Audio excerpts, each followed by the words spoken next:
Funding for This Is Nashville comes from you, our listeners, and Music City Prep Clinic, Nashville-based provider for PrEP and offering comprehensive sexual health services in an environment designed to be safe, professional, and shame-free.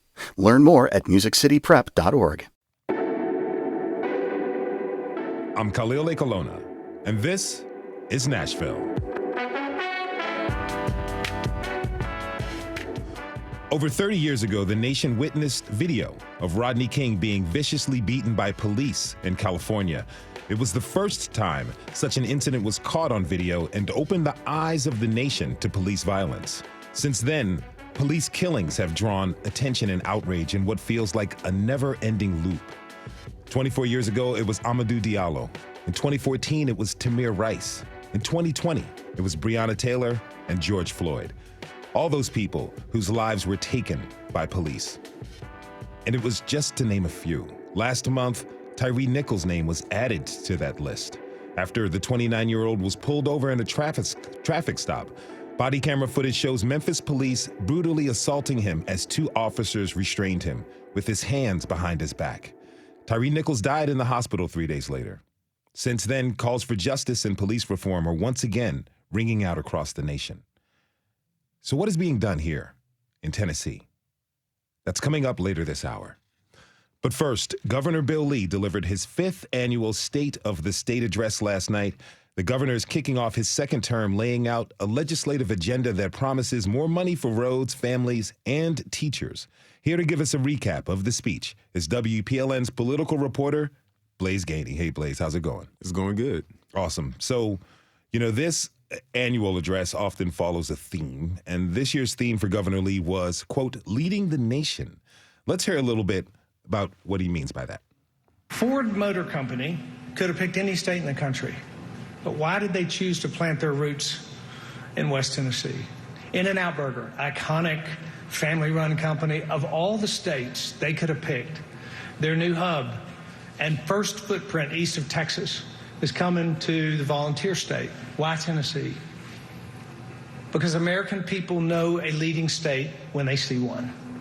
And that's why people and families and companies are moving here in record numbers. All right, Blaze, he's talking about a lot of companies moving here, but it's more than that, right? Of course. The State of the State is really a wish list of things the governor would like in the direction that he wants the state to go. And it basically aligned exactly with his conservative principles, and those principles are what he believes is driving businesses and people to the state. The low taxes, the total abortion ban, privatizing education, which includes charters and also the school voucher program. It's directly from the conservative playbook that we can see taking place in a lot of other red states also, and he wants to make sure that it's implemented here. So what does Governor Lee plan to accomplish during his second term? So I would think about it in sort of 3 buckets: roads, education, and TennCare expansion, which is something he didn't really focus on during his first term. For roads, he wants $3 billion to help ease traffic congestion around the state, and another $300 million for local highway program. For schools, his biggest applause line came when he announced he'd give $125 million toward teacher pay raises, in that he wanted to see the baseline for teacher starting salary go up to $50,000 by the end of his current 4-year term. And, those were basically the highlights of the night. So the other big news was the dramatic increase in TennCare that you just mentioned, and that's the state's health insurance program for low-income families. What is he proposing there? Yeah, he actually spent, majority of the speech talking about this expansion for TennCare to help infants and mothers, something he said is needed since Dobbs was overturned during the summer. His plan would raise the threshold for TennCare recipients, which he estimates will help at least 5,000 more mothers become eligible for the program. And another thing he's proposing in the program, which I myself like, because, I have a 2-year-old, is he's proposing covering diapers for the first 2 years of a baby's life for mothers in TennCare. Okay, that's big stuff. Now, there was an interruption during this section of the speech that was really hard to hear. Let's listen. We can have a healthy debate.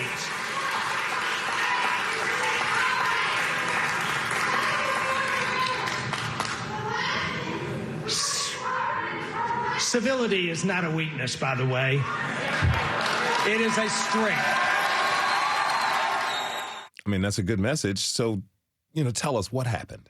Well, as Lee was announcing his proposal to support low-income families, he also nodded to the fact that the state has completely stopped abortions, and that's when the heckling began. Now, from where the press box is, we can't see into the gallery where the hecklers were, but in response, as you heard, the Republican supermajority stood up and clapped and sort of drowned out the hecklers and until everything calmed down. But that didn't stop other protests from taking place. A group of physicians in white coats were lined up outside the chamber holding signs so that when lawmakers and the governor exited, they couldn't help but see signs reading "Forced birth is not freedom," "Respect patient-physician relationships," and others. So it's just a sign that this issue is not dying down. Could you hear what the protesters were saying? I really couldn't. It was difficult to hear them. They're not on the speakers like the governor is. And so I'm pretty sure, those up in the stands with them could hear. And I mean, you would get an idea of what they were saying, probably things against what the governor was proposing at the time. All right. So, after the break, we're pivoting to policing in the wake of Tyre Nichols' tragic death at the hands of Memphis police. I'm curious, did Governor Lee talk about Tyre Nichols? He didn't mention Tyre Nichols by name, but he did say that he's been in constant prayer for the Nichols family for the tragic loss of their son. But before and after the release of the video showing the brutal police beating of Nichols, Memphis Senator Karen Camper said police brutality is something that should be addressed this year. Police work and public safety is not an easy job. But high moral standards and accountability must win every day, from inside out, from officers on the street to judges on the bench. And Karen Camper is a Democrat from Memphis, so that whole story probably really touches home for her. But Governor Lee never said anything about accountability or changing the system that allowed for this to take place. And instead, he actually talked about expanding law enforcement's presence in the state and in schools. So, what's next for Governor Lee's legislative proposals? Well, just like any other bill or proposal, they'll go through committees. Lawmakers will have a chance to either sign off or make little tweaks to them to see, fit their agenda. But basically, nothing he said last night is certain until the end of session when they pass the budget. That was WPLN political reporter Blaze Gainey. Blaze, it's never a dull moment on Capitol Hill, huh? Not at all. Thank you for keeping an eye out on everything. We have to take a short break. When we come back, we'll invite community leaders to reflect on the tragic death of Tyre Nichols and share what they would like to see change when it comes to policing. And we want to hear from you. How would you like to see policing change? Tweet us at This Is Nashville. We'll be right back.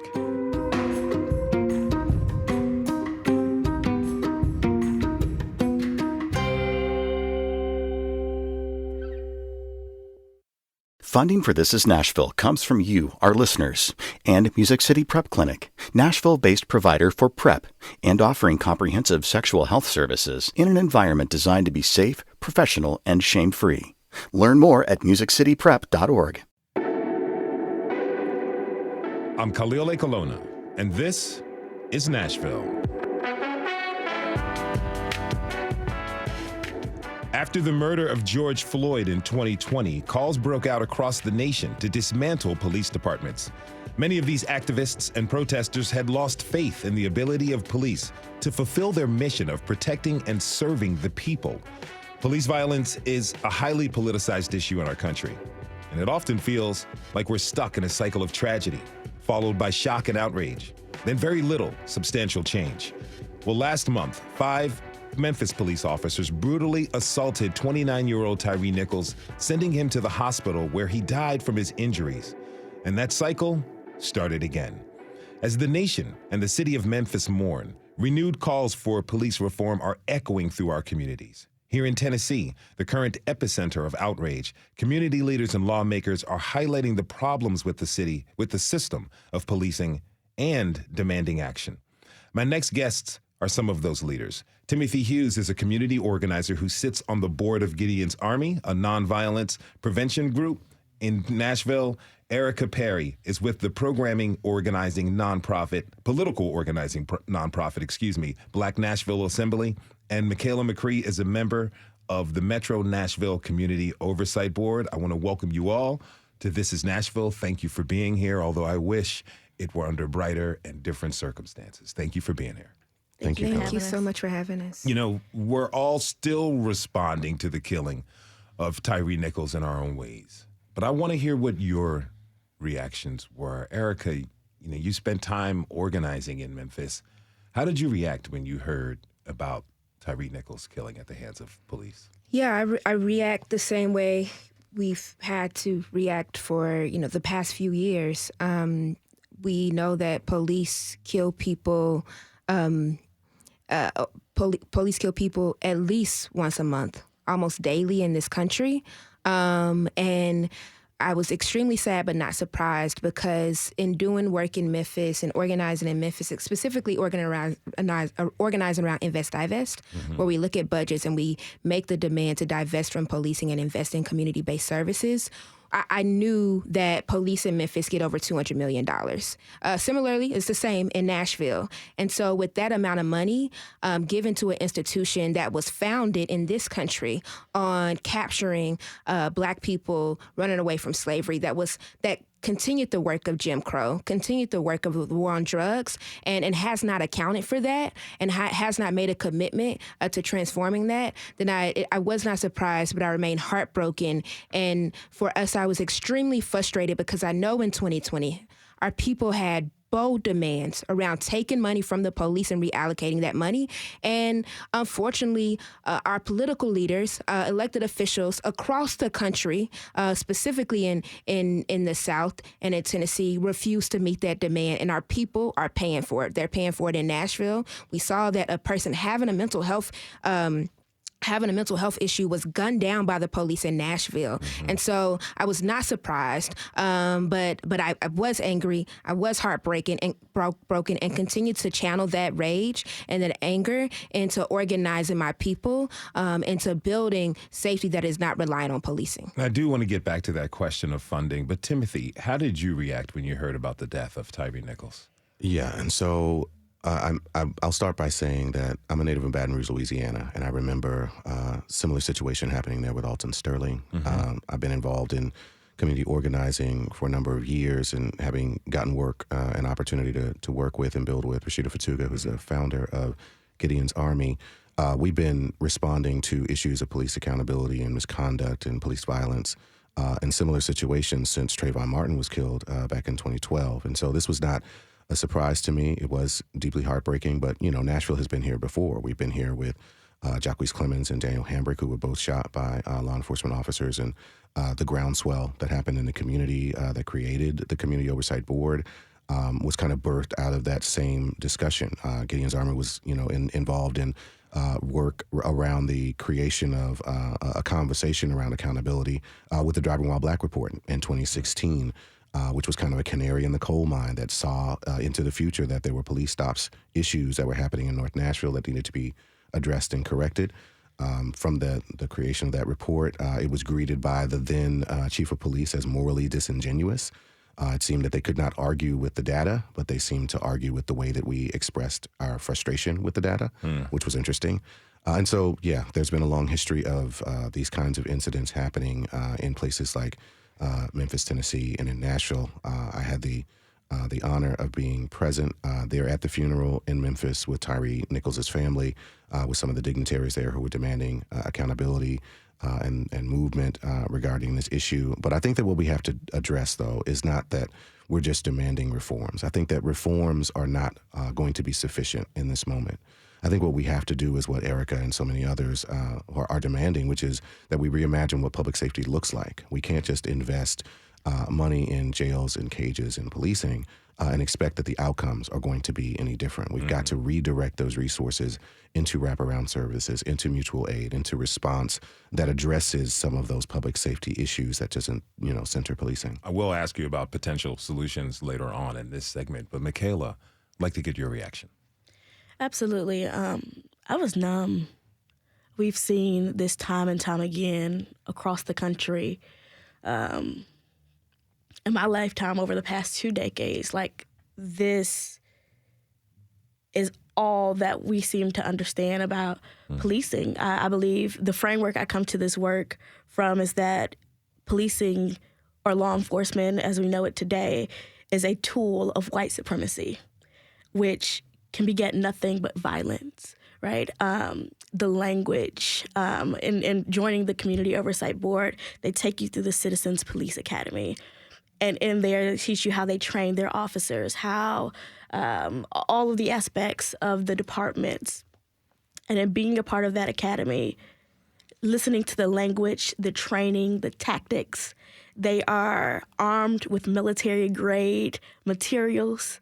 While they have measures of de-escalation, eliminating a threat is more of the tactic in which they approach a situation.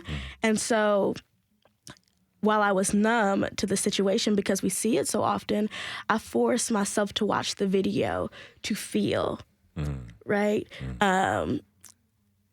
What seeing Black trauma on display is not what I love to see, but doing this work, you can become numb to it. And so watching the video, crying, and making myself feel all of the things was my initial reaction, because like Timothy said, there is no path forward in which reform will work. Completely reimagining public safety and leaning in to some of the studies and pilots that have been done across the country to show that violence interrupter programs have been more effective at bringing down crime rates in cities than police departments have. Investing in communities so that they have health care, they have access to jobs, right? And that they're economically stronger, so we see some of those crime rates come down. Now, you talked about the video. I haven't seen the video. I refuse to, because as you said, over the last 20 years in my life, it's been 30 years, used to seeing this type of thing. I want to avoid that trauma. But officials, they warned everybody about the brutality of the video before it was released to the public.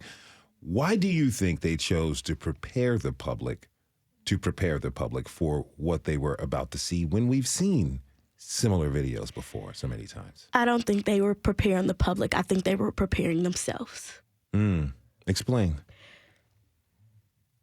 Time and time again, we have seen the cycles happen where incident occurs, either someone's shot or killed or murdered by the police, community reacts. And they knew this video and this incident was so gruesome that the people had no choice but to respond. And so I think they gave themselves a buffer in order to protect the department and to come up with a strategy for themselves. This has nothing to do with the protection of folks viewing the video. There were reports that police departments across the country prepared themselves and were on full alert during that time, the weekend, when they released the video.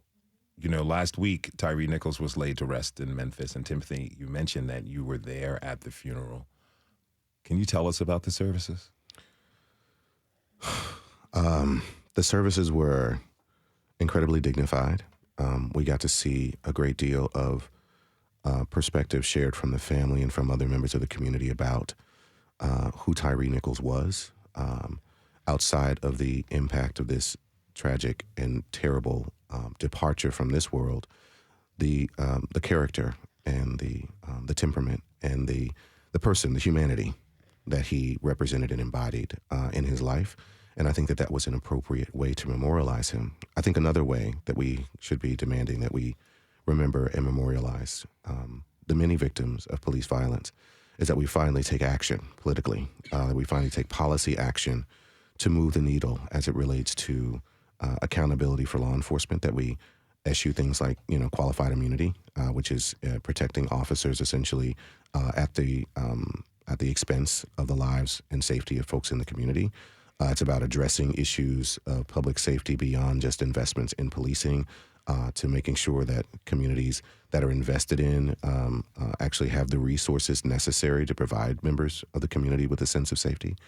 It's going to require us to think beyond just punitive measures of responses in reaction to when police officers step out of accountability and demanding that accountability. It looks like actually demanding justice. Justice would would actually be Tyre Nichols still being alive. It would be institutions and systems that actually reflect the needs of our communities in ways that center them.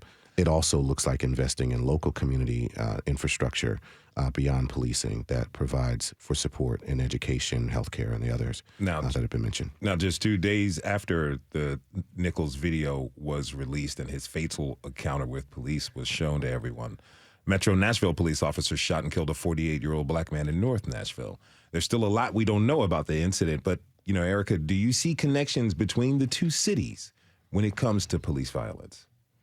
Yeah, absolutely. One is the millions of dollars that the police departments get. I think the other connections are that we saw we both have black police chiefs, and that has not undermined the ability of police officers to be anti-black and carry out the work of white supremacy. It should also be named that we all live in the state of Tennessee. And so, of course, we have laws on the book that force our communities to interact with the police on an ongoing basis as we see the criminalization of drugs and even this attempt to criminalize being queer through the anti-drag law, being trans through the anti-drag bill that state elected officials, some of them are attempting to pass. And so it's not a coincidence that a few days after we get the unfortunate release of Tyre Nichols' murder by the police, that a few days later, police officers in Nashville take the life of another black man. It's not a coincidence that also in Mount Juliet in November of 2022, Mount Juliet police killed Eric Allen. It's also not a coincidence that earlier in 2022, school resource officer in Chattanooga harmed another black child. It's not a coincidence that in 2021, a police officer harmed a child in Knoxville County Schools. And similarly, I believe it was in 2020 that a police officer in Knoxville killed a student at school, a black student at school. And so we got to be really clear about the state of policing, and we should be extremely alarmed anytime elected officials talk about giving more money to the police, talk about expanding the role of police. I was frightened when I saw local elected officials in Nashville commit to putting more police officers in school, right? And not thinking about what can we do with young people, what can we do with parents and community members to ensure our child's safety without increasing the role of the school to prison pipeline in our schools. And so I just want to name that we see police be an answer to social issues that our communities can really confront if given the power, if given money to do that. And so, I continue to be angry and recognize the ways in which budgets,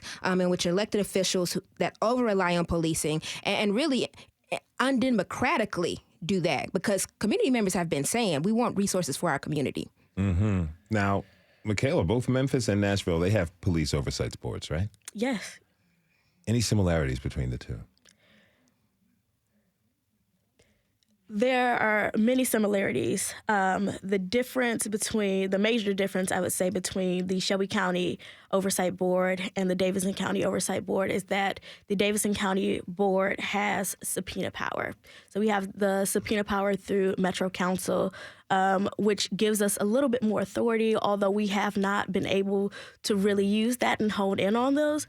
What I would like to say is boards are under attack, all of them. There's 3 boards, I believe, one in Knoxville, Shelby County, and Davidson County. And there's an attempt to expand to get oversight boards in many of the other counties here in Tennessee. And that has been a halted effort for many reasons.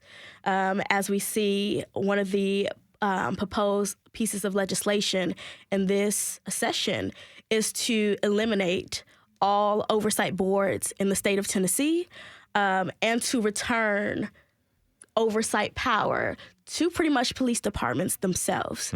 It would create mayors, would create boards. All members would be appointed by those boards. And then an internal investigation office of the police department would carry out the investigation and present findings. That would return us right back to the process we were going through before. And so while the major difference is that oversight power, that subpoena power, I think we really need to hone in on the fact that in a time, I think the bill was released the same day that the video of Tyre Nichols was released, right? In the state of Tennessee, where we have so much going on around police accountability and police violence, these are necessary boards. We need the expansion of the boards, and we need investment, financial investment in these boards to make them operate correctly. Now, I understand that there was a town hall meeting in North Nashville last week about police violence and public safety. What was that discussion like? So I was in attendance at that meeting. The conversation was very tenuous, as I'm sure you can imagine. There had been not only the incident in Memphis with Tyre Nichols, but also a few hours before, maybe a couple of days before, there had been the incident here in Nashville. There were representatives from the North Precinct who were also present at that meeting to talk about what was happening in the community and their willingness to listen. And I think that what was elicited from the response of the community members at that meeting is that more needs to be done. There need to be efforts made, certainly by the chief of police, to reach out to representatives within the Community Oversight Board ecosystem. Specifically, the executive director, Jill Fitchard, made mention of the fact that she has now been executive director of the Community Oversight Board since, I believe, 2019. And there have been repeated attempts to sit down and have conversation with the chief of police in an effort to address issues of lingering questions regarding access to information, efforts to be sharing communications about what's happening with ongoing investigations. And to that date, the chief of police had either not been able to meet or had refused to meet with executives and representatives and leadership at the Community Oversight Board. And I think that's an example of the level of, I think, lack of response, collective lack of response from some people in higher levels of leadership in the police department to the concerns and the issues of the community. And there were folks in that room who were very, very frustrated with that lack of response and that lack of communication. If you're just tuning in, this is Nashville, and I'm your host, Khalil Ekolona. We're talking this hour about police violence and public safety after the police beating and death of Tyre Nichols.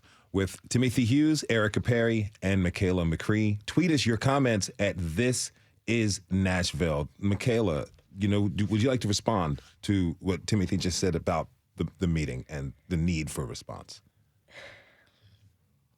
Listen, there has been an outcry for, again, about the cycle thing. We go through cycles. Like, something happens, tragedy happens, there's an outcry from folks in the community for action to be taken by our elected officials. And then it falls on deaf ears. And then we end up in the same space. And so until we can collectively get to a point where we reimagine public safety in a way that it works for all of us, and we hold elected officials to the fire on that, what we have the power to do is not let folk back in the office. It seems to me like it's not falling upon deaf ears. It's falling upon ears who, and rather than ignore the issue, they're trying to remove the outcry, the opportunity for people to even say that they are upset with this. And, you sit on the Community Oversight Board. Do you look at this with a different lens because of your experience on the board? I wouldn't say a different lens. I would say that seeing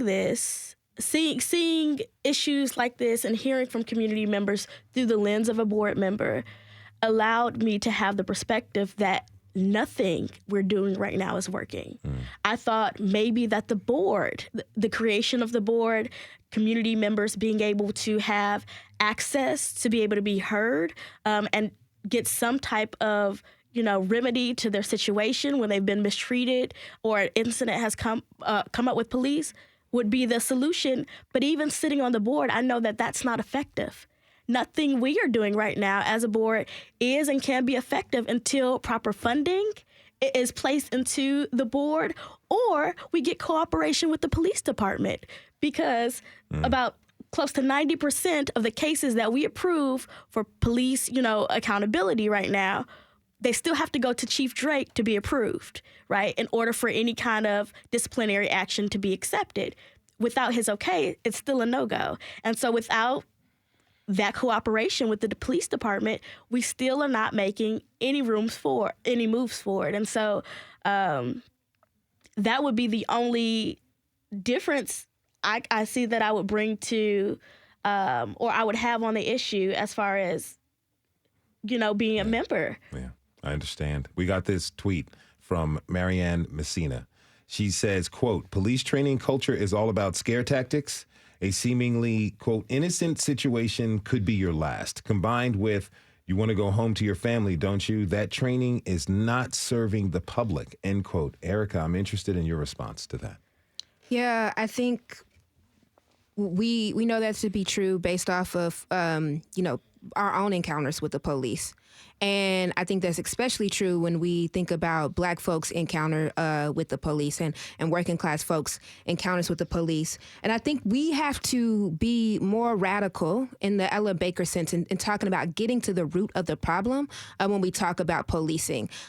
We've talked about a number of reforms throughout the country, in Tennessee, in Memphis, in Nashville, that have not worked. The police cameras do not work. Anti-bias training does not work. Diversity hiring does not work. Hiring more Black officers, putting Black people in higher positions inside of police departments does not work. I think even we have to challenge what it looks like to continue to give the police more resources to harm our community. And all of those reforms give the police more resources and encourage more contact with our communities. And so I think for us at the Black National Assembly, when we looked at 2020 and we saw that there was not the political desire amongst City Council, amongst the mayor's office, to really get to the root of the problem, to really propose policies that would transform public safety in Nashville. And so we then started talking to Black people. We was like, what makes you feel safe?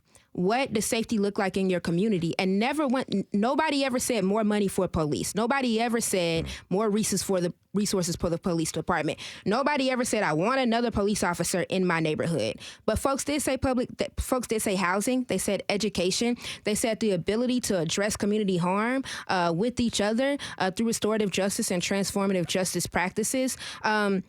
They did say credible messenger programs that are community-driven and community accountable would work. And so, we've used that to really create a political agenda and then fight for power to get folks in office who align with that. And so to transform public safety is going to require political will. And right now that political will isn't there because many of our elected officials are invested in white supremacy, and we see that in how they vote on whether to give more money to housing, whether to really fund education, to make sure support staff have what they need, the salaries they need to really be able to live in Nashville. We see that through the decision whether to really significantly invest in community centers or libraries. And so this commitment to white supremacy shows up in how they fund policing and what policies they pass to really reduce the size and scope of policing. And so it isn't just a problem with whether they fund the COB or whether they allow the COB to have more power. As long as the police have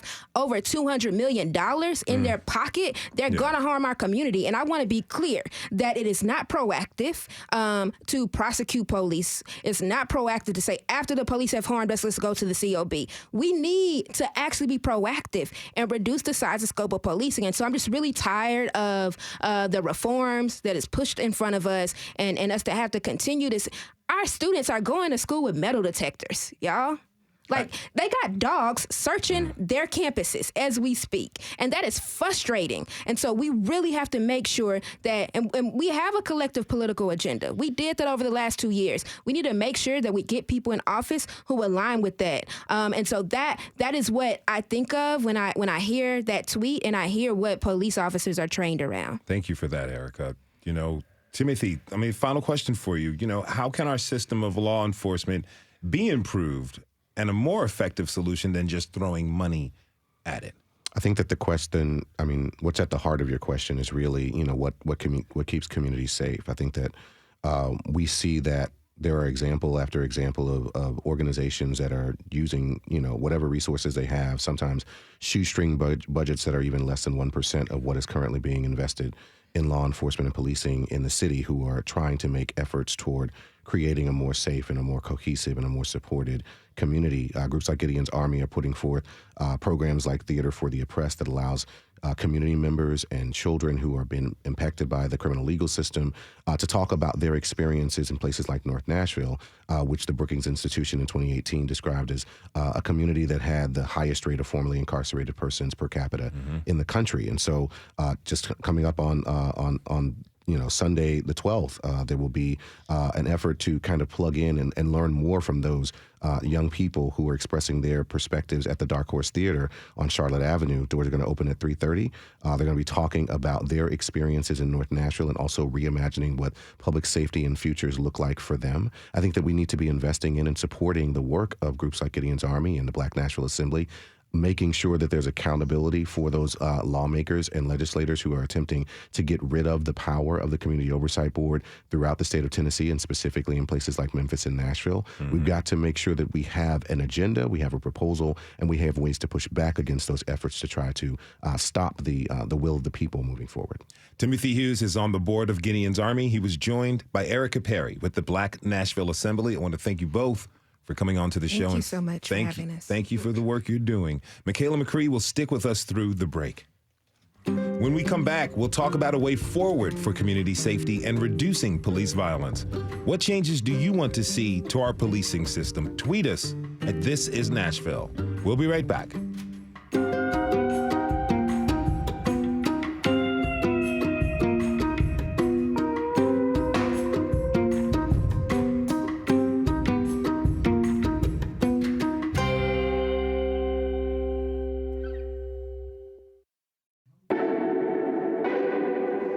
I'm Khalil Ekalona, and this is Nashville.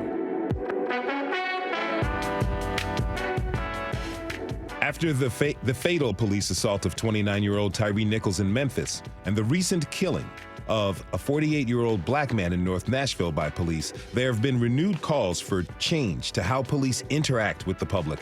As we heard, community oversight boards, if properly funded and given authority, can bring accountability, transparency, and perhaps change. Lawmakers who also have the ability to create changes in our institutions through new laws. So what does a way forward look like? How are those options and others going to reduce the number of deadly police interactions with people in the community? For that, I'd like to introduce my next guest. State Representative Joe Towns Jr. is a Democrat from Memphis. Representative Towns, welcome to This Is Nashville. Thank you very much, sir. Thank you very much. Thank you for being here. We also want to hear from you, so tweet us at This Is Nashville or email us at thisisnashville.org. So, Representative Towns Jr., let me start by asking you how your community in Memphis is doing right now. Well, I think that's a great question, and unequivocally, we are hurting. Our hearts are still broken. Our hearts are just shattered, and we are just stupefied as to really what would bring on such an atrocity to a young man who had not done anything, but an alleged traffic violation that causes him to lose his life. But we are in mourning. The family certainly is in mourning. The community is certainly in mourning. And I really appreciate people around the country and around the world, reaching out and sending their goodwill and their prayers towards this family. But in short, we're just heartbroken, and we just don't understand why. How about your colleagues in the legislature? What have they said to you? How have they responded to this? Well, there again, people want to know what is going on. Nobody can understand it because there's no sense to it. Okay. So they will ask me and others that are from Memphis, what is going on in Memphis? What happened? Why did this happen? Well, nobody can answer that question. I can't answer that question with the exception of, my opinion would be, hey, because it didn't appear to be any provocation, but it appears to be some extreme hate for a young man for no apparent reason, unless there's something deeper that we don't understand. And I've asked that the Attorney General of the Memphis area, I've done press conferences asking that he delve deeper into what this situation really, if there was something else we need to know, what really caused this. Okay. There still needs to be more research done to figure out why. Because as the police director said, that she didn't see any evidence of there being any erratic driving or anything that would cause him to even be stopped. Why was he stopped initially? Okay. Mm-hmm. So, it's like a puzzle, a jigsaw puzzle. We don't know why this young man is dead. There's no apparent reason that would cause his untimely demise. Mm-hmm. And even had he been driving erratically, there was no baseball bat, there was no knife, there was no gun. He still should not have been dead. Okay, there are no weapons. Now, Okay. as far as addressing that, you recently filed a bill at the State House, House Bill 1462. Can you tell us what this bill seeks to do? Well, thank you for that as well. The Bill 1462 simply seeks to come up with a policy, devise a policy that states that officers should make sure that when they're exercising punishment, that it should be, it needs to be balanced with and commensurate with the infraction. So in essence, no one should lose their life because of excessive force because of a traffic stop. Now, if someone is shooting a gun or you have people taking their car and running up on the sidewalk, that's totally different. But the punishment that they mete out, the force that they mete out should be similar and parallel to the force that the crime should be parallel to the force that they're meting out. That's what the bill seeks to do. So what we're trying to do is restrict, have them trained with positive, restrict them going over and beyond the pale for simple traffic stop to a violation. And about a violation of a traffic stop and a citizen blessing the police out, cussing them out and talking bad to them, that's not enough because you can say what you want to say as long as you don't try to harm the officer or do something that's going to create harm around the officer with other people. Your conversation never gets you killed anyway. Now, people are not going to like bad conversation, but it's not supposed to get you killed. You're not supposed to get killed for bad conversation. Let me ask you this. I mean, would these new policies for enforcement to be congruent with the infraction, would these new policies be uniform, universally based throughout the entire state, or would each law enforcement agency create their own? No, I dare not to say that. I think it would need one set of policies across the state. That's the reason I'm introducing it at this level. It would be something that is done here at the state level, become state law, applicable across the state, and then from there, the individual department have to train according to the policy that is codified at the state level. You don't want, a mismatch, a potpourri, all kind of assemblage. You want one policy that everyone has to go under. Okay. Now, Michaela McCree with the Metro Nashville Community Oversight Board is still with us. Michaela, I'd like to get your reaction to the proposed bill. I think having legislation at the state is a great thing. And many of the departments, I will say, across the state of Tennessee have in their local precincts policies that prevent, plans of de-escalation and plans for equal to action force, meaning that if someone pulls a gun, the officer has a right to pull a gun if they feel like their life's in danger. If, they can escalate, I know in Nashville, they can escalate 2 points above whatever the person they're working with is at to try to bring the situation down. So there are policies in place across the state in various ways that help to reduce that. And even with the policy at the state level, when the violence, when the culture and the language of the departments does not change, I don't think legislation changes that until we change the culture and the language that they are using in training. So what does a better approach to community safety look like? Tell me, what are some of the actionable steps that can be taken right now to make our neighborhoods safer and reduce incidents of police violence? Absolutely. So I will explain what I'm talking about through an example. Okay. The latest expansion of the Nashville Police Department was the pilot program for mental health. And so they had the mental health co-op where a mental health professional and an officer would go out to mental health calls because mental health issues tend to be consume a number of the cases that MMPD officers see on a daily basis. An actionable step would have been to make a mental health program that is separate from the police department to kind of bring down or de-escalate the situation, to invest in the health and wellness of community members before we get there. But I think to have solutions that are apart from the department instead of expanding the breadth of the department are actionable steps we can take now. When it comes to our sex crimes unit, there are many things in which, getting the perpetrator and dealing with that on a criminal basis absolutely need to be handled through the department. But things as far as helping and assisting the victims, those are not necessarily things that I believe need to be a part of or under the breadth of the police department. And so actionable steps would be looking at all of the things that our departments are currently responsible for, and then removing and reallocating some of those responsibilities into safe havens and departments that could host and properly care for our communities that don't involve police and policing. Now, earlier in the show, you mentioned that you as a part of being new to the Community Oversight Board, you were brought through like a Citizens Community Oversight Police training. Let me ask you this. You have a particular insight in this. Should we have tougher requirements to become a police officer in the state or in the city itself?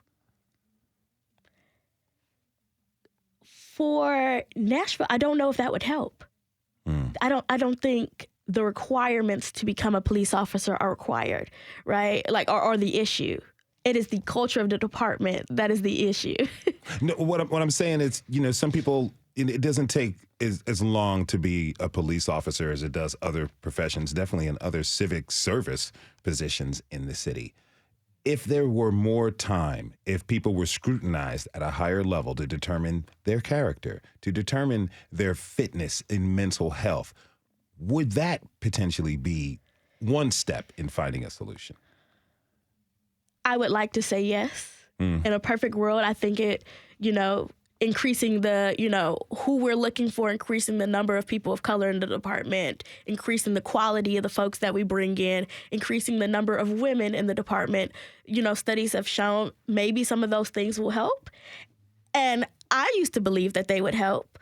But again, after we continue to see patterns of behavior, I am only left to believe that regardless of what the standards look like bringing folks in, the culture of the departments is ultimately what is going to determine the quality of the officers that are on the streets in our cities. Representative Towns. Let me jump in there. Please. Let me jump in there. All right, I don't think that will help, okay? All right, the problem is not, and it can be if you have minimal high standards, okay, and you abide by those standards, you can always increase standards in anything that we do. That's always good. Flying airplanes or driving motorcycles, you can always increase standards, and you should within a certain level. But with the standards that we currently hire officers at, they don't mistreat white people, okay, that way.